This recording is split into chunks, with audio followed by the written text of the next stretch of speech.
Ayan, Miss Hill, kamusta? May tanong po ulit ako. May nakumbate po ako na kada gilid ko, meron naman pumapasok. Hindi po nauubos na pagod na po ako. Bakit po kaya gano'n? Nakikita ko naman na napapatay ko siya kasi nangingisay siya at nanlalaglag ang leeg niya. Pero may pumapalit agad.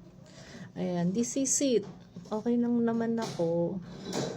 Sana ikaw din okay ka lang din. Bay, nagwawala ka ba dyan? So, ayun, this is it. Ang nakikita kong dahilan kung bakit hindi tatapos ang panggigilit mo dahil bukas ang portal sa katawan ng pasyente mo. So, kailangan mo munang isarado ang portal sa katawan ng pasyente mo para matapos ang panggigilit mo.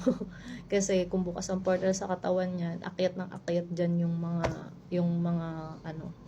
mga kalaban mo. So, dapat isarado mo yan. Ang pagkasarado ng portal, patungkol at orasyon. So, itanong mo yan at bawal yan sabihin dito kung paano magsarado at magbukas ng portal sa katawan. Maaari kasi na yung pasyente mo kaya ganyan may umaakyat agad or may pumapalit agad sa kanya. Pagkadagilit mo is may mga tendency dyan base sa mga experience ko na baka lumapit na yan sa mangkooks or nagpakulam or kaya kinulam siya, inalay siya, something ganyan. Kaya open na yung katawan niya at maaari din bukas din ang 4 na chakra sa katawan niya, kaya pasok na pasok agad ang mga nampipinsala sa kanya. Nakakapagod nga yung ganyan na experience na din namin niya, wala talagang tulugan dyan.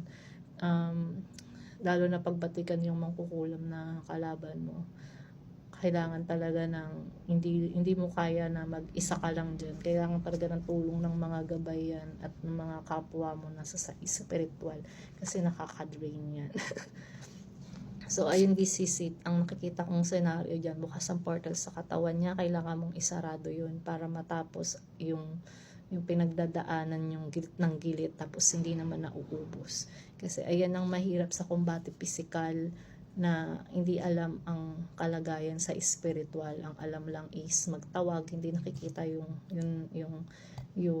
mundo sa spiritual, kung ano talaga yung nangyari dun sa taong yun.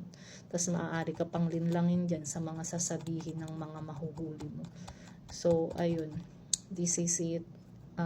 Kung di mo alam ang pagsarado at pagtingin ng portal sa katawan ng tao, message mo na lang ako. Tapos, sa Blue Up tayo mag-usap para makita ko rin yung pasyente mo kung may open ba. At masaraduan din natin. Pero for sure yan, may open yan. Kaya hindi natatapos ang panggigilit. Unless baliw siya. Okay? So, ayun. Ayun, this is it. Sana nasagot ko ang tanong mo. Thank you and God bless.